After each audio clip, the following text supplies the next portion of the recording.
Match ಯಾವ್ದಂತ ಆಮೇಲೆ ಮಾತಾಡ್ಕೊಳ್ಳೋಣ. ಅಲ್ವಾ, ಮುಗ್ದೋಯ್ತು ಈಗ ಸದ್ಯಕ್ಕೆ. ಈ ದಿನ ಏನು ನಮ್ಮ ದಿವಂಗತ ಆಲಂಗೂರು ಸೀನಣ್ಣವರ 14ನೇ ಪುಣ್ಯತಿಥಿಯ ನೆನಪಿಗೋಸ್ಕರ ಅವರ ಸುಪುತ್ರಿಯಾದಂತ ಭವಾನಿ ಮೇಡಮ್ ಅವರು ಮತ್ತೆ ಅಖಿಲ ಕರ್ನಾಟಕ ಸೇವಾ ಟ್ರಸ್ಟ್ ಮತ್ತೆ ಕರ್ನಾಟಕ ರಕ್ಷಣಾ ವೇದಿಕೆ ವತಿಯಿಂದ ಕ್ರಿಕೆಟ್ ಟೂರ್ನಮೆಂಟ್ ಅನ್ನ ಹಮ್ಮಿಕೊಂಡಿದ್ದಾರೆ. ಇದರ ಎಲ್ಲ ಉಸ್ತುವಾರಿಗಳನ್ನ ನಮ್ಮ ಬಾಲಕೃಷ್ಣರವರು, ಪ್ರಕಾಶ್ ರವರು, ಹರೀಶ್ ರವರು ಎಲ್ಲ ಒಪ್ಕೊಂಡು ಈ ಕಾರ್ಯಕ್ರಮಕ್ಕೆ ನಮ್ಮ ಸಹೋದರರು, ಮುಳಬಾಗಿಲ ಶಾಸಕರು, ಮಾಜಿ ಸಚಿವರು ಆದಂತ ನಾಗೇಶ್ ಅಣ್ಣವ್ರು ಇರ್ಬೋದು, ಆಲಂಗೂರು ಶಿವಣ್ಣವ್ರು ಇರ್ಬೋದು, ರಘುಪತಿ ರೆಡ್ಡಿ ಅಣ್ಣವ್ರು ಇರ್ಬೋದು, ಶ್ರೀಗಂಡಿ ಸುಂದರ್, ಲಕ್ಷ್ಮೀನಾರಾಯಣ ಅವರು, ರಾಜಗೋಪಾಲ್ ರವರು, ಸುರೇಶ್ ನಾಗನಹಳ್ಳಿ ಅವರು ಇರ್ಬೋದು, ಪ್ರಕಾಶ್ ರೆಡ್ಡಿ ಅವರು ಇರ್ಬೋದು, ನಮ್ಮ ಮೈಕ್ ಶಂಕರ್, ಮನೆ ಶರಣು, ಎಲ್ಲರನ್ನು ವೇದಿಕೆ ಮೇಲೆ ಸುಮಾರು ಜನ ಇದ್ದೀರಿ. ಇವರೆಲ್ಲರನ್ನು ಭಾಗವಹಿಸಿ ಇವತ್ತು ನಮ್ಮ ಸುರೇಶ್ ನಮ್ಮ ಬಿಜೆಪಿ ನಂಗ್ಲಿ ಟೀಮ್ ಮಾಡ ನಮ್ದು ಫೈನಲ್ ಬರ್ತೈತೆ ಅಂತ ಹೇಳ್ದ. ನಾನು ಹೇಳ್ದೆ ಬರ್ತೀರಪ್ಪ, ನಾನು ನಿಮ್ ಟೀಮ್ ಅಲ್ಲಿ ಆಡ್ತೀನಿ ಅಂತ ಹೇಳಿದೆ. ಬರೋಷ್ಟೊಳಗಡೆ 4ನೇ ಪ್ಲೇಸ್ಗೆ ಹೋಗ್ಬಿಟ್ಟಿತ್ತು. ನಾನು ಏನ್ ಮಾಡ್ಲಿ. ಆದ್ರೂ ಹುಡುಗರು ತುಂಬಾ ತಾಯ್ಲೂರವ್ರು ತುಂಬಾ ಚೆನ್ನಾಗಿ ಆಡಿದ್ದಾರೆ. ಅವರು ಫೈನಲ್ ವರ್ಗೂ ಬಂದಿದ್ದಾರೆ ಅಂದ್ರೆ ಅವರು ತುಂಬಾ ಕಷ್ಟಪಟ್ಟು ಆಡಿದ್ರು. ನಾವು ಸಣ್ಣ ಪುಟ್ಟ ಟೀಮ್ ವರ್ಕ್ ಏನಿದೆ 11 ಜನದ ಮೇಲೆನೂ ಇರ್ತೈತೆ, ಒಬ್ಬೊಬ್ರದನ್ನು ಒಬ್ಬೊಂದು ಇರ್ತೈತೆ. ನಮ್ ಏನು ಕೆಲಸ ಇತ್ತು ಅದನ್ನ ನಾವು ಮಾಡಿದ್ವಿ. ನೀನು ಕೆಲಸ ಮಾಡಿ ಆಪರೇಷನ್ ಆದ್ರೂ ಬಿಲ್ಡಿಂಗ್ ಗಿಲ್ಡಿಂಗ್ ಎಲ್ಲ ಮಾಡಿದೀಯಾ. ಅದಕ್ಕೆ ನಾನು ಹೇಳೋದೇನಂದ್ರೆ ಅವಕಾಶಗಳು ಯಾವಾಗ್ಲೂ ಸಿಕ್ಕಲ್ಲ. ಸಿಕ್ಕಂತ ಟೈಮಲ್ಲಿ ಅದನ್ನ ಬಳಸ್ಕೊಂಡ್ಬಿಡ್ಬೇಕಷ್ಟೇ. ಏನ್ ಹೇಳಿ, ಇನ್ನೊಂದ್ ಮ್ಯಾಚ್ ಆಡೋಣ ಬಿಡು ಅನ್ನೋ ಲೆಕ್ಕಾಚಾರದಲ್ಲಿ ಹೋದ್ರೆ ನಮ್ಗಿನ್ನ ಚೆನ್ನಾಗಿ ಆಡಿದ್ರೆ ನಾವು ಇರಲ್ಲ ಅಲ್ಲಿ ಸೆಮಿಫೈನಲ್ ಅಲ್ಲಿ 4ನೇ ಪ್ಲೇಸ್ಗೆ ಹೋಗಿರ್ತೀರಿ ಅಲ್ಲ. ಅದಕ್ಕೋಸ್ಕರ ನಂಗ್ಲಿಯವರನ್ನು ತುಂಬಾ ಚೆನ್ನಾಗಿ ಆಡ್ತಾರೆ. ಮುಂದಿನ ದಿನಗಳಲ್ಲಿ ಇನ್ನೂ ಉನ್ನತ ಮಟ್ಟದಲ್ಲಿ ನಾವು ಆಲಂಗೂರು ಸೀನಣ್ಣವ್ರ ಬಗ್ಗೆ ಮೊದ್ಲಿಂದನೂ ಈಗಾಗ್ಲೇ ಎಲ್ಲರೂ ಹೇಳಿದಿರಿ. ನಮ್ಮಲ್ಲಿ ಯುವಕರಿದ್ದಾರೆ ಸುಮಾರು ಜನಕ್ಕೆ. ಆಲಂಗೂರು ಸೀನಣ್ಣವರು ಈ ಮುಳಬಾಗಿಲಿಗೆ ಏನೇನ್ ಕೊಡುಗೆ ಕೊಟ್ಟಿದ್ದಾರೆ ಅನ್ನೋ ಲೆಕ್ಕಾಚಾರದಲ್ಲಿ ಗೊತ್ತಿಲ್ಲ.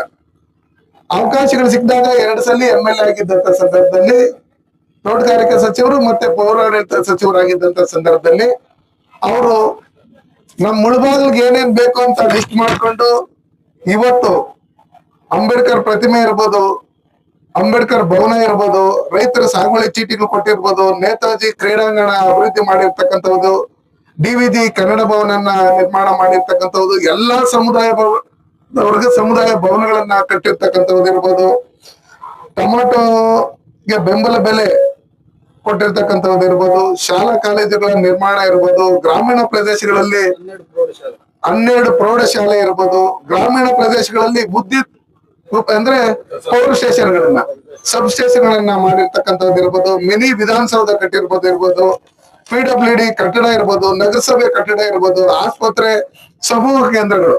ಇವಾಗ ಏನು ನಾವು ಹೋಬಳಿ ಹೆಡ್ ಕ್ವಾರ್ಟರ್ಗಳಲ್ಲಿ, ಪಂಚಾಯತಿ ಹೆಡ್ ಕ್ವಾರ್ಟರ್ಗಳಲ್ಲಿ ನಾವು ಕಟ್ಟಿರ್ತೀರ ಅದಿರ್ಬೋದು, ಒಡ್ರಳ್ಳಿಯಲ್ಲಿ APMC ಮಾರ್ಕೆಟ್ ಇರ್ಬೋದು, ಅದಾದ್ಮೇಲೆ ಗ್ರಾಮೀಣ ರಸ್ತೆಗಳ ನಿರ್ಮಾಣ ಇರ್ಬೋದು, ವಿವಿಧ ವಸತಿ ಇಲಾಖೆಗಳಿಂದ ಬಡವರಿಗೆ ಸಾವಿರಾರು ಮನೆಗಳ ನಿರ್ಮಾಣ ಇರ್ಬೋದು, ಅಹಿಂದವರು ರಾಜಕೀಯದಲ್ಲಿ ಬೆಳೆಸಿರ್ತಕ್ಕಂಥವ್ರು, ಕೆರೆಗಳ ಅಭಿವೃದ್ಧಿ ಇರ್ಬೋದು, ಅರಣ್ಯ ಅಭಿವೃದ್ಧಿ ಇರ್ಬೋದು, ಆಮೇಲೆ ಹಳ್ಳಿಗಳಲ್ಲಿ KMF ಡೈರಿಗಳಿರ್ಬೋದು, KSRTC ಬಸ್ ನಿಲ್ದಾಣ ಇರ್ಬೋದು, KSRTC ಡಿಪೋ ಇರ್ಬೋದು, ಬೆಂಗಳೂರಲ್ಲಿ ಹೈಕೋರ್ಟ್ ಯಾವ ರೀತಿಯಾದ ಅದೇ ಮಾದರಿಯಲ್ಲಿ ಮುಳಬಾಗಿಲಲ್ಲಿ ಹೈಕೋರ್ಟ್ ಕಟ್ಟಡ ಕಟ್ಟಿರ್ತಕ್ಕಂಥದ್ದು ಇರ್ಬೋದು.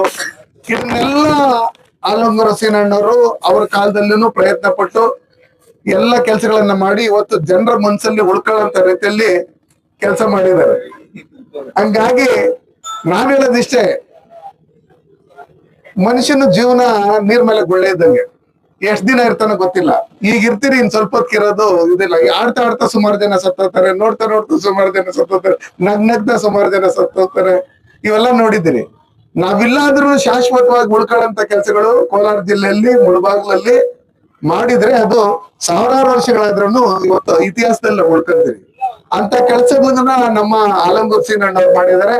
ಅವ್ರನ್ನ ಸದಾ ಯಾವಾಗ್ಲೂ ನೆನ್ಸ್ಕೊಂಡು ಅವ್ರದ್ದೇನಾದ್ರು ಒಂದೊಂದು ಕಾರ್ಯಕ್ರಮಗಳು ಮಾಡ್ಬೇಕಂದ್ರೆ ನಮ್ಮ ಡಾಕ್ಟರ್ಗೆ ತುಂಬಾನೇ, ಯಾಕಂದ್ರೆ ಅವ್ರ ತಂದೆಯವರು ಕೆಲಸ ಮಾಡಿರ್ತಕ್ಕಂಥ ಕೆಲಸಗಳನ್ನ ಹಿರಿಯರ ಜೊತೆ ಸೇರ್ಕೊಂಡು ಮಾಡ್ಬೇಕು. ಈಗ ನಾಗೇಶ್ ಅಣ್ಣವ್ರು ಹೇಳ್ತಾ ಇದ್ರು, ಆ ಪ್ರತಿಮೆಯನ್ನ ಲಿಕ್ಕಿ ಮುಚ್ಚಿಕ್ಕಿದಾಗ ನನ್ಕು ಒಂಥರ ಬೇಜಾರಾಗುತ್ತೆ, ಏನಪ್ಪಾ ಇದು ಹಿಂಗ್ ಮುಚ್ಚಿಕ್ಕವ್ರೆ, ಇಷ್ಟೆಲ್ಲಾ ಕೊಡುಗೆಗಳು ಕೊಟ್ಟಿರ್ತಕ್ಕಂಥವ್ರು ಯಾರ್ಯಾರ ಕೆಲ್ಸಕ್ಕೆ ಬರೆದಿದ್ದವ್ರದೆಲ್ಲ ಪ್ರತಿಮೆಗಳು ಎಲ್ಲಂದ್ರೆ ಅಲ್ಲಿ ಇಕ್ಬಿಟ್ಟಿರ್ತಾರೆ, ಅದು ಪರ್ಮಿಷನ್ ಇಲ್ಲ, ಇನ್ನೊಂದಿಲ್ಲ ಮತ್ತೊಂದಿಲ್ಲ.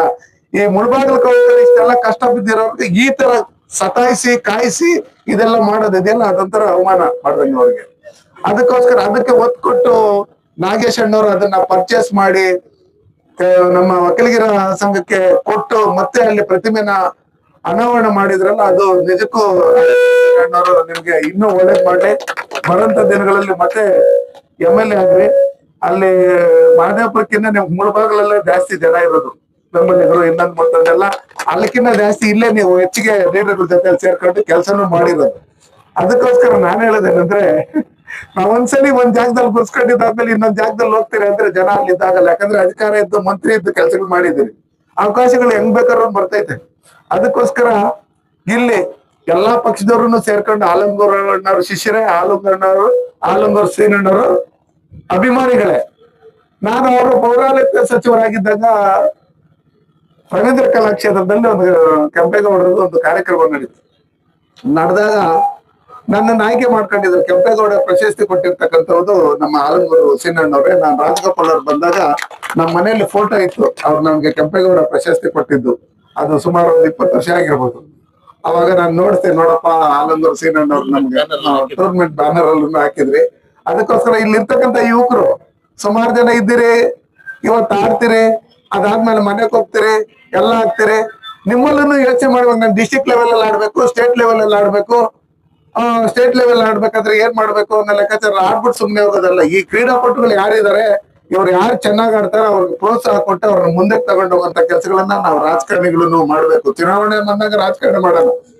ಪ್ರತಿಯೊಂದು ಯುವಕರು ಕ್ರೀಡೆನ ಅವರು ಯಾವ್ದಾದ್ರು ಒಂದು ಕ್ರೀಡೆನ ಅವರು ಇದ್ರಲ್ಲಿ ಇಟ್ಕೊಬೇಕು. ನಾನು ಹೋದ ತಕ್ಷಣ ಏನ್ ಇವ್ರು ಆಡ್ಬಿಡ್ತಾರ 50 ವರ್ಷ ಇವ್ರ ಅಂತ ಏನೋ ತಗ್ಗದೇಲೆ ಅದೊಂದು ಫಸ್ಟ್ ನನಗೆ ಹೇಳಿದೀನಿ ನಾನು. ಅರ್ಥ ಆಯ್ತಾರೆ. ಪ್ರತಿಯೊಂದ್ರಲ್ಲೂ ಮಕ್ಕಳಿಗೆ ಒಂದು ಕ್ರೀಡೆ ಅನ್ನೋದು ಅವ್ರ ಮೈಂಡ್ ಅಲ್ಲಿ ಫಿಕ್ಸ್ ಆಗ್ಬಿಟ್ರೆ ದುಶ್ಚಟಗಳಿಗೆ ಬಲಿ ಆಗಲ್ಲ ಅವರು. ಏನ್ ಹೇಳಿ, ಬೇರೆ ಬೇರೆ ಕಡೆ ಮನ್ಸೋಗಲ್ಲ. ಒಂದು ವಾಲಿಬಾಲ್, ಒಂದು ಫುಟ್ಬಾಲ್, ಒಂದು ಕ್ರಿಕೆಟ್, ಒಂದು ಕಬಡ್ಡಿ, ಇನ್ನೊಂದು ಬ್ಯಾಡ್ಮಿಂಟನ್, ಈ ಆಟಗಳು ಆಡ್ಕೊಂಡಿದ್ರೆ ಬೇರೆ ಕಡೆ ಹೋಗಲ್ಲ. ಅದಿಲ್ಲ ಅನ್ನೋ ಲೆಕ್ಕಾಚಾರದಲ್ಲಿ ಬಂದಾಗ ಬೇರೆ ಕಡೆ ಹೋಗ್ತದೆ. ಅಲ್ಲಿ ಯಾರೋ ಗಾಂಜಾ ಕೊಡ್ತಾನೆ, ಅಲ್ಲಿ ಯಾರೋ ಸಿಗರೇಟ್ ಕೊಡ್ತಾನೆ, ಅಲ್ಲಿ ಯಾರೋ ಕೋಳಿ ಕೊಯ್ತಾನೆ, ಅಲ್ಲಿ ಯಾರೋ ಕೋರ್ ಕೊಯ್ತಾನೆ, ಅವ್ರನ್ನ ಸಾರಾಯಿ ಕೊಡ್ತಾನೆ, ಇವೆಲ್ಲ ಕೊಟ್ಟು ಅದಕ್ಕೆ ದಾಸರ ಆಗುತ್ತಾರೆ ಅವ್ರಿಗೆ. ಅದಕ್ಕೋಸ್ಕರ ನಮ್ಮ ದೇಶದಲ್ಲಿ ಯುವಕರೇ 3/4% ಇರ್ತಕ್ಕಂಥದ್ದು. ಚೈನಾ ಹೋಲಿಸಿದಾಗ ಚೈನಲ್ಲಿ 3/4% ಮುದುಕರವ್ರೆ, ನಮ್ಮ ಇಂಡಿಯಲ್ಲಿ 3/4% ಯುವಕರಿದ್ದಾರೆ. ಅದಕ್ಕೋಸ್ಕರ ಯುವಕರು ದುಶ್ಚಟಗಳಿಗೆ ಬಲಿ ಆಗದೆ ಕ್ರೀಡೆಯಲ್ಲಿ ನಮ್ಮ ಪ್ರತಿಭೆಗಳನ್ನ ಪ್ರದರ್ಶನ ಮಾಡಬೇಕು.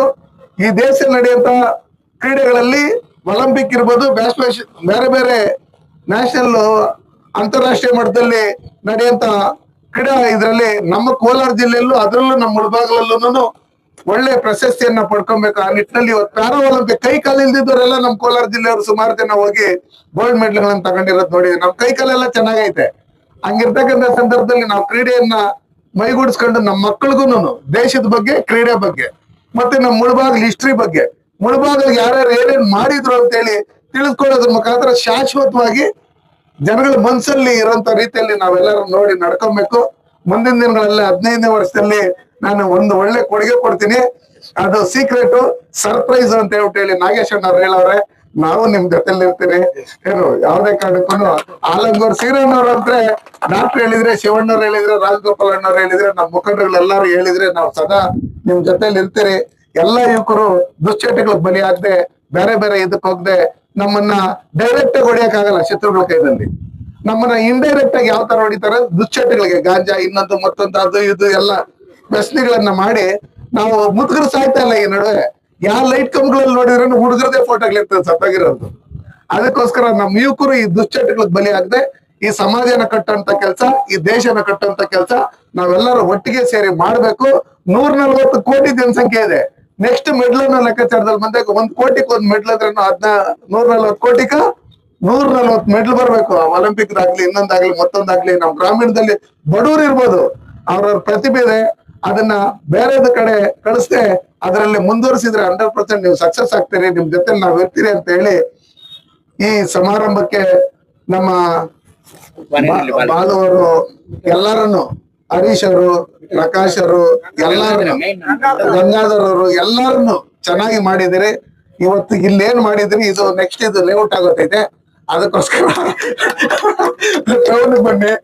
ಆಲಂಗೂರು ಸೀನಣ್ಣವ್ರ ಬಗ್ಗೆ ಇನ್ನೂ ಒಂದಷ್ಟು ಜನಕ್ಕೆ ವಿಷಯಗಳು ಯುವಕರಿಗೆ ಗೊತ್ತಾಗ್ಲಿ. ಟೌನ್ ಅಲ್ಲಿ ಚೆನ್ನಾಗಿ ಒಳ್ಳೆ ಕ್ರೀಡೆಗಳನ್ನ ಮಾಡೋಣ. 3 ದಿನಾನು ವಿವಿಧ ಕ್ರೀಡೆಗಳು, ಕ್ರಿಕೆಟ್ ಜೊತೆಲಿ ಕಬಡ್ಡಿ ಇದನ್ನೆಲ್ಲ ಮಾಡೋಣ. ಕುಸ್ತಿ ಏನ್ ನಡೆಸ್ತಾ ಇದ್ರೆ ಅಲ್ಲಿ ಕುಸ್ತಿನೂ ಮಾಡಿಸ್ಬಿಡೋಣ ಬೇಕಾದ್ರೆ 15 ವರ್ಷದಲ್ಲಿ. ಒಳ್ಳೊಳ್ಳೆ ಕುಸ್ತಿಪಟ್ಟಿಗಳವ್ರೆ. ನಾನು ಮುಳಬಾಗ್ಲಲ್ಲಿ ಕುಸ್ತಿ ಆಡಕ್ ಬರ್ತಾ ಇದ್ದೆ ಉರ್ಸುಗಳು ಇನ್ನೊಂದು ಮತ್ತೊಂದು ಆದಾಗ. ನಮ್ ಶರ್ಮಾ ಅವರು ಇವರೆಲ್ಲ ಕುಸ್ತಿಪಟ್ಟುಗಳು ಕಲಾಸಪಳ್ಳ ಇದರಿಂದ ಎಲ್ಲ ಬರೋ ಸಂಪರ್ಕ ಇರ್ಲಲ್ಲ.